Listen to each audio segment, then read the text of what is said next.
हाम्रो सम्माननीय प्रधानमन्त्रीज्यूले छाती चौडा बनाउँदै बोलेको विषयले मलाई मात्र होइन करिब 3 करोड आम नेपाली नागरिकको शिर निहुर्याएको हुनुपर्छ। सभामुख महोदय, रोस्टममा उभिएर प्रधानमन्त्रीज्यूले भन्नुभयो नेपालले पनि भारतको जग्गा मिचेको छ, यो संसदमा रेकर्ड भएको छ र अभिव्यक्ति नजिर बनेर स्थापित भएको छ, जसमा बडो गर्वका साथ सत्ता पक्षका माननीयज्यूहरूले बरबर ताली पड्काउनु भएको। उहाँहरूलाई पनि मेरो प्रश्न छ, अलिकति आत्मग्लानी यहाँहरूलाई पनि हुनुपर्छ। सर्वोच्च संसदको रोस्टममा उभिएर उहाँले बोलेको विषयमा हाम्रो नोट अफ डिसेन्ट छ, सँगै हाम्रो माग पनि छ।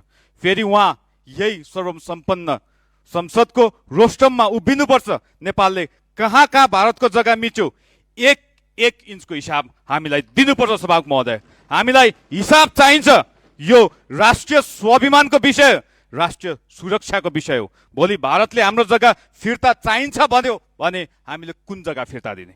प्रधानमन्त्री अभिव्यक्ति बचाउन, प्रधानमन्त्रीज्यूको अभिव्यक्ति बचाउन परराष्ट्र मन्त्रालय यस विषयलाई प्रधानमन्त्रीको अभिव्यक्ति क्रस बोर्डर अकुपेसनसँग सम्बन्धित छ भनेर भनेको छ। जमिन मिचेको विषय कसरी क्रस बोर्डर अकुपेसन हुन्छ, परराष्ट्र मन्त्रीज्यूलाई त्यति सामान्य ज्ञान त हुनुपर्ने हो। सभामुख महोदय, यसमा हाम्रो प्रश्न कुरा छ, रोस्टममा प्रधानमन्त्रीज्यूले दिनुभएको अभिव्यक्ति चरम अपरिपक्व र राष्ट्रिय हित विपरीत छ।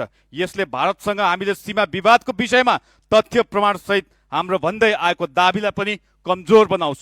नेपाल पनि सीमा अतिक्रमणकारी हो भन्ने भाष्य विश्वमा स्थापित गरेको छ।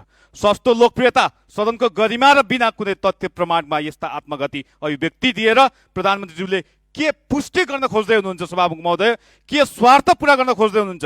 यसको जवाफ हामीलाई सम्मानित प्रधानमन्त्रीज्यूले रोस्टमबाट दिनुपर्छ, अनि मात्र सदनमा हामी सहकार्य गर्न सक्छौँ। हाम्रो राष्ट्रियतामाथि कार्यकारी प्रमुखले बोलेको दावा करेक्सन नभएसम्म हामी सभामुख ज्यू मार्फत भन्न चाहन्छौँ, हामी अगाडि समन्वय गर्न सक्दैनौँ। त्यसैले सम्माननीय सभामुख मार्फत रुलिङ होस्। सभामुख महोदय, प्रधानमन्त्रीज्यूको अभिव्यक्ति इतिहासमै लज्जाबोध गराउने र अपरिपक्व हो। मेरो सत्ता पक्षको मान्यज्यूहरूसँग समक्ष पनि हाम्रो अनुरोध छ, यस्तो राष्ट्रिय विपरीत अभिव्यक्तिमा रफू लगाउँदै बचाउ कार्यमा कृपया दुःख नगर्नुहोला।